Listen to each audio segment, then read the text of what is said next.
Hello guys, welcome back to Help Dear Gamer. My name is Bernie and welcome back to another video. It's been a long time ever since I've did a video and I don't know why I was missing making videos, so I decided on my birthday today, so the 25th of September, releasing a video talking about what's up with me, what I've been doing and kind of stuff like that, just giving my personal feelings on games that I played recently, talking a little bit about my backlog and stuff that I bought recently. So let's get into it.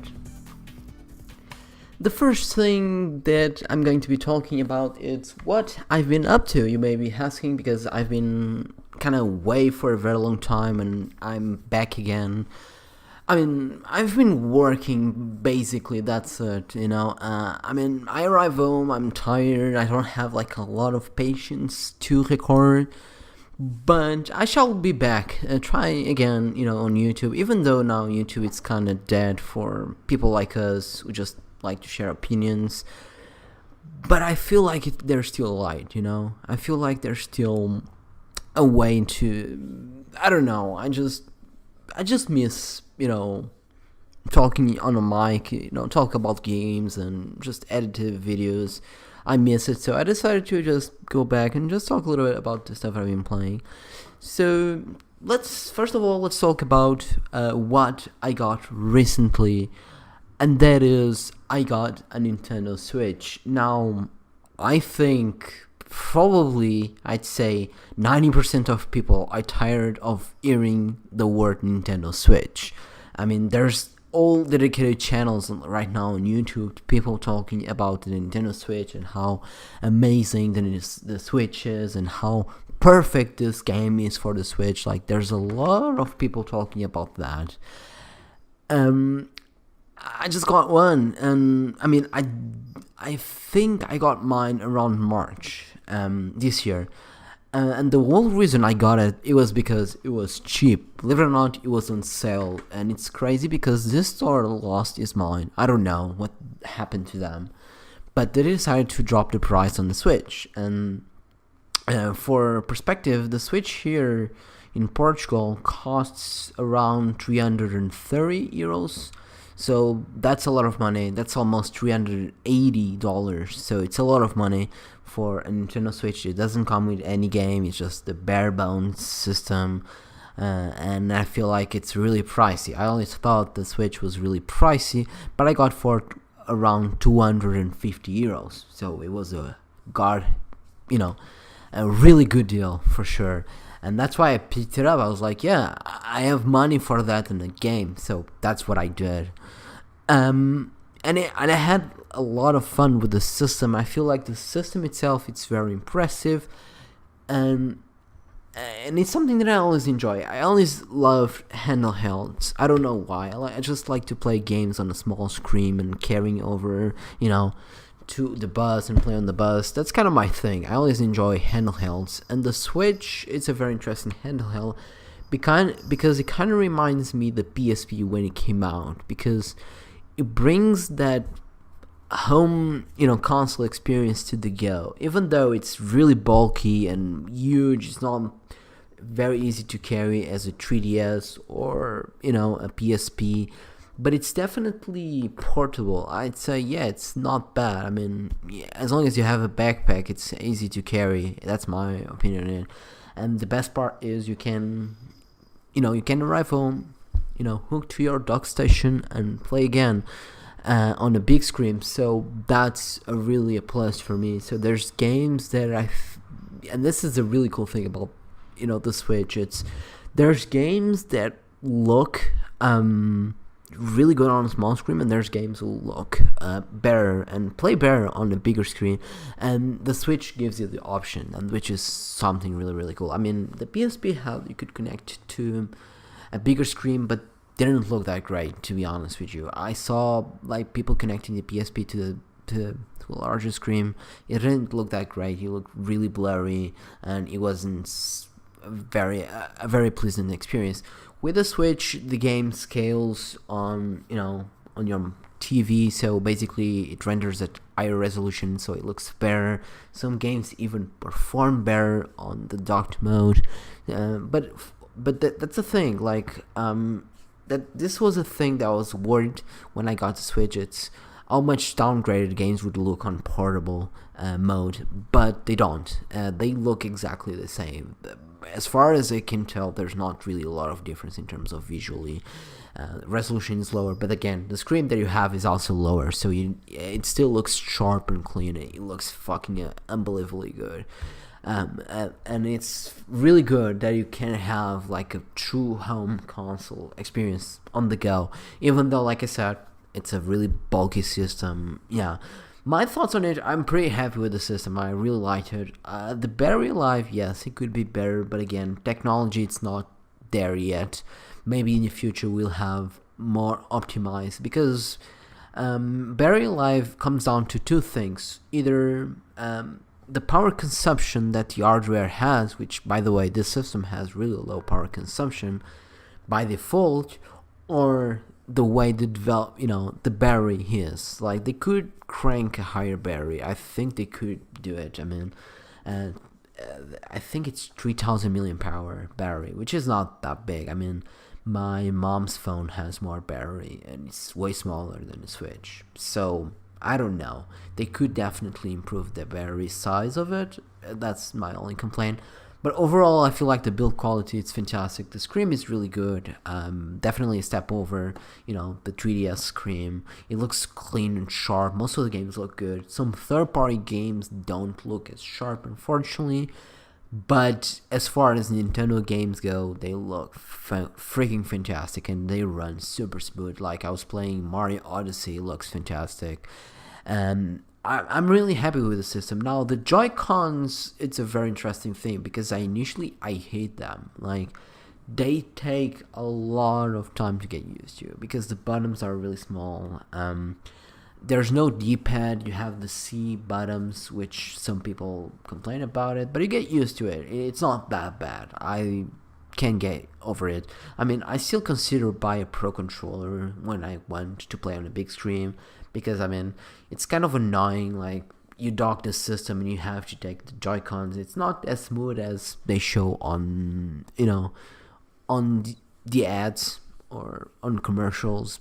Yeah, it's a little bit clunky. You need to press. There's like a button that unclips the Joy-Con on your Switch on the back, and you need to press that button, push upwards in order to detach the Joy-Con.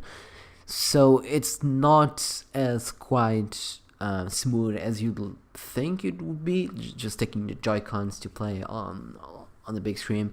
That's why I'm considering buying a Pro controller, but then again, Pro controller, it's really expensive, and this is my major complaint with the Switch. And I think that's the problem with the Switch. It's like, getting into the Switch, it's really expensive. Like, especially if you want to buy a couple of controllers, some extras like cases and everything. It's a little bit expensive. I'm happy with my case.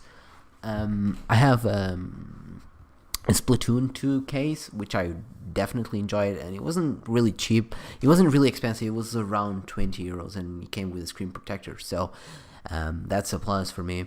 But controllers are really expensive. The Joy-Cons are really expensive. Overall, it's, and the games are so expensive, especially physically. Now, on the digital side, this is where things get a little better. It's definitely improved from that perspective. You can get really cheap games on digital. Like, they recently released Sega Ages ports. They are very affordable. You have old games, new games there. So the other problem with the Switch, it's the internal memory. So it has 32 gigs, which I think around 10. I think it's around 7 gigabytes. It's occupied by the OS. Obviously, you have to have the operating system there. So you have around 20 something gigabytes free. So it's not a ton of space, especially if you try to buy big games. Like, for example, if you buy Bayonetta 2, you don't get the first game physically. It's just a code, and that game alone is like 8 gigs. So it's gonna take a lot of space. Luckily enough, the Switch can have like regular SD cards, so there's no problem with that, which is cool. So you don't need to spend a lot of money on proprietary memory cards like the Vita. So any micro SD card works fine. So if you're going to go digital, definitely buy like a 400 gigabytes one, or something like that. It's gonna last you a long time for sure. But yeah, in terms of speed, it's about the same. I've seen some tests, people comparing the speed between the internal memory and the SD card. It's the same, so you're not getting a lot. It's about the same. So I definitely, if you're going to buy a lot of digital games, get a SD card so you can be more, less stressed about getting out of space on the system. That's one of the things that I would recommend. But overall, yeah, the system is fun. I'm really enjoying it. Let's talk about the games that I got. So I got Mario Kart 8, and this was my first game that I got, simply because I want a game to play with my brother. The game is fun playing with other people. Playing against the CPU, it's horrible because there's rubber banding all over the place. So you are on the last lap, and you're almost winning the match, but then you get eat by something. That's Mario Kart 8 for you. And that's something that annoys me the fuck out. That's the sole reason I kind of stopped playing it, because that's the thing. I played the game at 220cc, so which is the maximum speed for Mario Kart. I prefer playing on that speed because it makes me... it makes steering and drifting way more challenging, more interesting. And I have to say, this game has amazing tracks and visually looks fantastic. The only problem it's the fact that even if you do really good on the driving, you get hit by something on the last lap. It's always like that, and the game, it's super obvious. Unfortunately, there's no way. The only way you could do it is basically like on the last lap, being on the second place, and try to keep always on the second place on the last minute, and try to overtake on the last few meters or whatever. You could do that, but it's really complicated because of that, and it takes me a little bit out of it, to be honest with you. That's one of the games I enjoy. I feel like the game has a lot of potential. Unfortunately, that's the CPU thing that I hated. Moving on, I got Mario Odyssey, which I adore this game. I haven't completed though. There's still a lot of stars to... they don't call it stars, the moons to collect. They have like a lot of moons to collect in this game. And I really enjoy this game, the way that levels are designed. This game is perfect. Like if you like Mario 64, this is the game for you. This is going back to those roots. The gameplay is really simple, straightforward, but also has enough deep, so you can definitely delve more into it if you want to. So I personally really enjoy the combat in this game, and I definitely enjoy Mario Odyssey. It's a really good game. Another game that I got was Shantae, Alpha Genie Hero. I haven't played this game yet, simply because I need to play another Shantae games, which, by the way, I hate the Game Boy Color game, so for people who are wondering, I played that one, I skipped, and I need to play the DS and the 3DS game first in order to play this new Shantae game. I'm definitely looking forward to it. We'll see how it is. Another game that I have, Donkey Kong Country Tropical Freeze. I got that. Unfortunately, I paid a lot of money. But I like Donkey Kong. I'm really crazy about Donkey Kong games, but didn't click on me as much as other Donkey Kong games, unfortunately. But I still liked it. Tropical Freeze was a really good game. I didn't have a Wii U, so for me it was the first time playing this game, and I enjoy it. It was a good game. Another game that I got, and this was because it was very cheap, and that was Sonic Mania Plus. The physical version, it's really cool. Comes with this really cool art book and a reversible cover that looks like a Mega Drive game. It's really cool, and I really appreciate the tons of work that was made into this game. It's a fun game, and in some ways feels like a fun game, for good and for worse, to be honest with you. But I still enjoy the game. Unfortunately, I feel like they spend a lot of time with remade levels. Like they brought a lot of old levels, which I wish they would made more new levels in this game. And this is my only complaint with Sonic Mania Plus. It's a really cool game. I still prefer Sonic 3 and Knuckles. That's my go-to Sonic when it comes to 2D. Yeah, but Sonic Mania Plus, it's definitely a solid game in a long time for a Sonic, to be honest with you. I really enjoyed it, and it was definitely a cool game. It's basically if you brought Sonic to a Saturn. That's how the game feels in terms of visually. It doesn't have like a lot of improvements visually. It's not like I remember the jump between Sonic 3 and Knuckles and Sonic Advance. That was a huge jump in terms of art style and whatnot. It wasn't like that, but you still can feel like a lot of the small touches in animations. Animation wise, it looks more fluid, and definitely I enjoy that.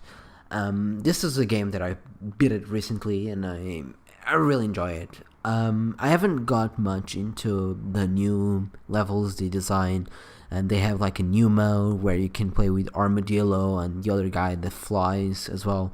So, which are characters from the arcade game Sonic the Hedgehog, which was a Sonic game you could use like a trackball to play it. Yeah, it's a really cool version, and you should definitely pick it up if you haven't yet. I mean, if you have the original version, I don't think you need this plus. I think the original game is good enough, but if you want this extra content, if you are thirsty for more Sonic plus Sonic Mania, definitely get the plus add-on. But other than that, it's a fun game. So those are the games that I have on the Switch. There's stuff that I want to play, like Xenoblade Chronicles 2. I want to get Bayonetta 2. Let me think another games that I want to get. Zelda, of course, I want to get Zelda. I think it looks very interesting. From what I've played a little bit, I enjoy it, and I definitely want that Zelda game. And it's cool that you can play on the go. It's really crazy. That's one of the games that I want. There's other stuff that I want. For example, a lot of ports, believe it or not, that I never got to play are getting Switch versions. Like Final Fantasy 12. I wanted to play that game for a very long time, and it got announced recently for the Switch. I was like, holy shit, I need that. I definitely need that, so why not? So that's basically my thoughts on the Switch. I think it's a fantastic system, very well built, to be honest with you. Very well thought. The fact that it can hook to a TV with a dock, it was very well thought system. And it's something that I've really been enjoying it, even though I haven't played much because games are expensive and the hardware it's really expensive, unfortunately. But it's a fantastic system, and I feel like it's really impressive in terms of technology, how much power you can cram into this thing. So let's talk about my backlog, the games that I've played recently and whatnot. So recently I finished some games. I'm going to talk a little bit about those. First of all on my list, it's Pokemon Y. I finally finished this game. For some reason I stopped playing it. I was like tired of it. But then I decided, no, let's just finish, and I finished the game. It's a cool game. It's the first time that Pokemon went all 3D, which is really cool, and I was really happy to see how much they involved the series. And this game was such a huge step. Fortunately, my problem with Pokemon Y is there's not really a lot to do. After you beat the game, you can get some rare Pokemons, and that's it. There's nothing really much to it. I mean, you could collect Pokemons, obviously, because it's a Pokemon game, but that's about it. And yeah, that's my only... Because you look at, for example, games like Pokemon Soul Silver. Once you finish the game, you have a whole new region to play. It's crazy. And then you look at this game, it's like, you finish the game and that's it. That's done. But I still had fun with it. I feel like it was a very interesting game. Really cool game to play on the go, I have to be honest. It's a fantastic game to just, open your 3DS and play it like for 5 minutes and then close again. It's one of those games that fits perfectly the bill for that. And I really enjoy that. Another game that I played recently was on my backlog. For some reason, I haven't touched it. Even though I played the original Last of Us, I haven't played the Last of Us DLC. which is a very interesting DLC. For those who don't know, I really enjoyed the original Last of Us. I thought it was a very good game. I had a fantastic time with it. Not much on a gameplay standpoint, but from a story standpoint, I feel like the game was really interesting, and that's why I loved Last of Us. And DLC, the DLC, it's really worth it. It gives you a little bit more background. You don't need it though. If you haven't played it and you are not really keen on playing it, you don't need to play it. Give some background story, but that's about it. But even the DLC doesn't really gives you a lot of information how it ended, to be honest with you. But it's a cool DLC, to be honest with you, and I had like good time with it. Definitely check it out if you haven't played the DLC. It's a really fun game. Now, another game that I finished recently was Zone of the Enders 2. I played the first game and the second game right away, and I really enjoyed those two games. The first game feels more like a tech demo, and it's still a good game, and I still recommend it. A lot of people didn't play the first game, but I still feel like it's such a fantastic game. Unfortunately, the port is not so good. For those who are wondering, I played the HD versions on the PS3. The first game didn't got any patch, so it runs kinda bad sometimes, like the frame rate tanks a little bit. It's not that good, but other than that, it's an okay port. It's playable, but I definitely, if you had to choose between which version to play in the first game, definitely the PS2 version is the way to go. With Zone of the Enders 2, it's the opposite. So you want to play the PS3 version because it performs better, and it definitely looks sharper and cleaner because it's high definition. And Zone of the Enders improves so much on combat. It's so much better. The combat, it's really good, and the difficulty, it goes like really up there, which is a cool thing. The game definitely challenges you more, and it's something that I really enjoy. Unfortunately, it's really a short game. It's around 5 hours, but it's such a joy. It's such a ride. The music is great. The visual stands up really well. They recently re-released a version that works on VR, but I don't think you want to play that game on VR, to be honest with you, unless you want to puke right away. But yeah, I don't see that game to be a good VR game. But yeah, Zone of the Enders 2, it's such a fucking G. You should play that game. It's really cool. Unfortunately, it's under Konami control, so you can't really ask them for a sequel, but I would love to see like a Zone of the Enders 3 for sure. It's not gonna happen, of course, but yeah, it's really cool. Zone of the Enders 2, it's such an amazing game, and the combat, it's way more fluid. It's definitely an improvement over the original game. Now, moving on. PS3, I finished Yakuza Kiwami. This was a very interesting game. For me personally, it was the weakest Yakuza so far, simply because there's not really a ton of side quests to do. It's just a remake of the original game. They added some stuff, but I feel like, it's still the first game, and if you play the original game and you still remember very well the story, I don't think you need to play Kiwami. That's my take on it. It's still a really good game, and I feel like makes more sense for newcomers to play Kiwami than play the original game, because the original game probably is gonna feel a little bit clunky to some people, but that's about it. Like, Yakuza Kiwami was still a fun game, for sure. It's basically Yakuza 0 engine and mechanics into Yakuza 1.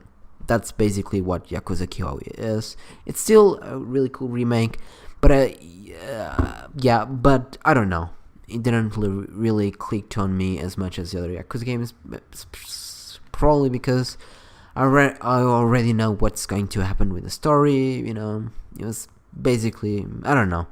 It's a cool remake for sure, and it definitely makes the original a little bit obsolete, even though I still prefer the music of the original, but that's another conversation to another topic, I guess, but I don't know. Another game that I got, and this is something that I've been really happy with.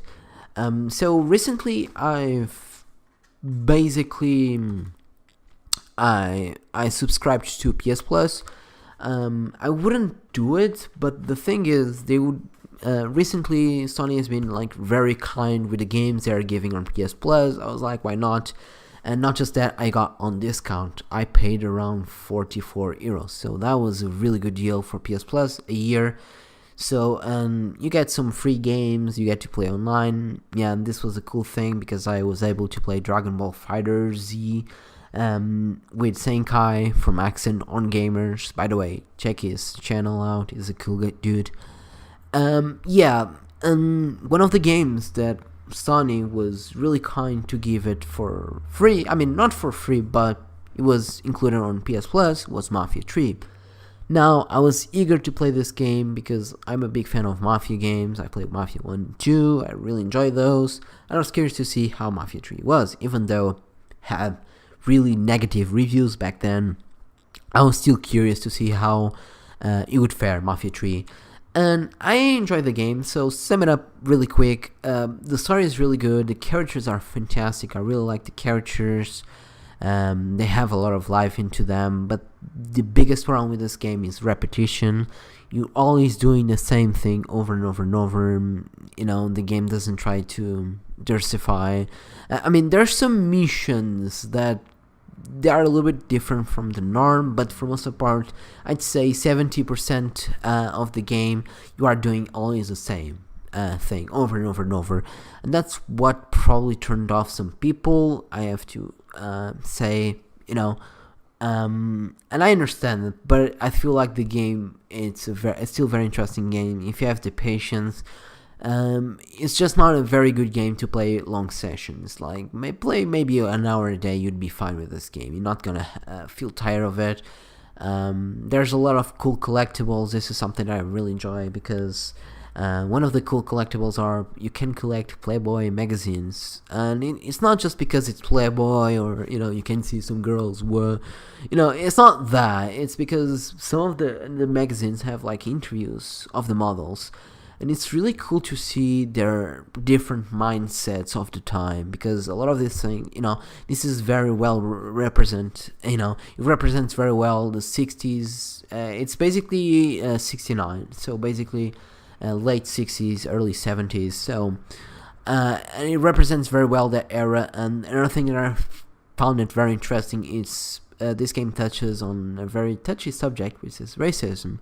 And I feel like this game does it very well, and I truly appreciate what they did with the game, and I really enjoy it because of that. It was going in a different direction what Mafia is.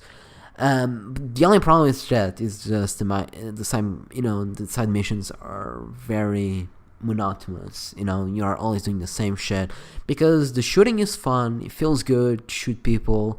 The driving is amazing, especially if you enable an option. There's like a simulator mode. The driving feels amazing. The way the cars drift are so much fun. It's really good, and I really enjoy that. Yeah, and that's the games that I've beat recently, and I definitely enjoy those. And that's basically it. Right now, I've been playing a game that which is named Eternal Sonata. I'm in the middle of it. I think the game is around 30 hours. It's not a long game. It's a very interesting RPG. It's kind of like a turn-based RPG, but you can control freely your character. You just have a limited time to attack your enemy and move your character. So that's how the game works. It's a very interesting combat, and the characters are really interesting. And story is okay. It's not bad. But I haven't progressed. That's the thing, like the story takes a long time to progress, because a lot of the time you're just fighting enemies and whatnot. That's one of the things about the game. And I've been playing Tekken 7. I still play that game. It's a good game. Now we got a recent patch. It changed a little bit the things. That's why I'm kept me interesting. Otherwise I was getting tired of Tekken. But because they released new characters and they released a new patch, made the game a little bit more interesting, and they definitely changed a lot, which is cool. I really like when they make this drastic changes, so makes the game completely different. And for example, characters that you used to know, now they have different ways to play it. So that's really cool, and that's something that kept me interesting. So basically those are the two games I've been playing. Eternal Sonata and Tekken 7 on PC. So let's talk about my backlog. I'm not sure how long I've been here talking. Holy shit, 30 minutes. Holy shit. So I'll be quick talking about the games that I've been playing. So right now, games that I have on my backlog, that's what I meant. So first on the 3DS, I have Gun Vault. This is not a long game. I just haven't had the patience to charge my 2DS battery, my 2DS XL. But that's a game that I'm super eager to play, Gun Vault. I want to play. I decided to get on 2DS simply because the screen is smaller, so the art style looks a little bit better on that small screen. That's the only game that I have right now in 3DS to play. On the PS3, I have Darken Guard 3. This is a game that I'm quite interested in. I got it super cheap. And that's why I got it. I was curious to play it, so yeah, I'm definitely gonna get into Darken Guard. And overall, I want to play all the Yoko Taro games. I played Darken Guard 1, I enjoy it. So Darken Guard 3, I'm not sure if I'm going to play the second game because it wasn't developed by Yoko Taro and doesn't have much connection in terms of story. I don't know. I might give it a shot. I don't know yet. Another game that I got on PS3 to play is Resonance of Fate. Holy shit, that's something that annoys me. It's because I got this game and a few months after they announced the HD version. I was a little bit mad because I would love to play that game on, better frame rates, higher resolution, but whatever. I got already the PS3 version. That's the version I'm going to play. I don't care. Another game, it's God of War 2, and this is a game that I played before. I want to revisit again before I play God of War, the new one on PS4. I've been revisiting the old God of War games and see how much they evolved in the series and whatnot. But yeah, God of War 2, it's on my backlog. I never played the HD version. I played the original PS2 version, so I'm playing the HD version on PS3 to see how that fares. God of War 1 was really cool as well. I already beat that. So another game that I have on my backlog, on PS4. So I've beat the original Kingdom Hearts game on PS4, on the HD version. I definitely enjoyed it. So I still have to play Kingdom Hearts Chain of Memories. I need to play Kingdom Hearts 2 Final Mix, and I need to play Kingdom Hearts Birth or Sleep. So I want to play all of these games before delving into Kingdom Hearts 3. So yeah, Kingdom Hearts 3 it's a game that I'm probably not gonna get on lunch because I still have a lot of these games to play, and I take some time with RPGs, so that's why. On PS4, I have Valkyrie Chronicles. It's a game that I started playing, but I got tired of it. But I will get into it for sure. Another game that I have on my backlog on PS4, it's Final Fantasy 15. I got this game for a fairly good price. I think it was around 20 euros, and it came with all the DLC, so it's the Royal Edition. I already installed all the patches, all the DLC, so whenever I feel like playing the game, just pop the disc and play the game. So that's a cool thing, and that's a game that I'm super eager to try out. Final Fantasy 14. 15, 14, it's the online game. So God of War or God of Dead or Dead of Boy or whatever you want to call it, I need to play that. I have it. Actually, it's not my game. It's my brother game, but I want to get into that game for sure. And this is something that I was eager to try out. So we'll see. That's basically my backlog, and I think I've talked enough. Holy shit! It's been 33 minutes. I hope you enjoyed this video. I mean, it's not going to be a video, it's probably, I would call more like a podcast. I'm not sure if I'm going to keep making videos, we'll see how it goes. But again, guys, I want to thank you very much for watching my video, and I'll see you guys on the next one. See ya!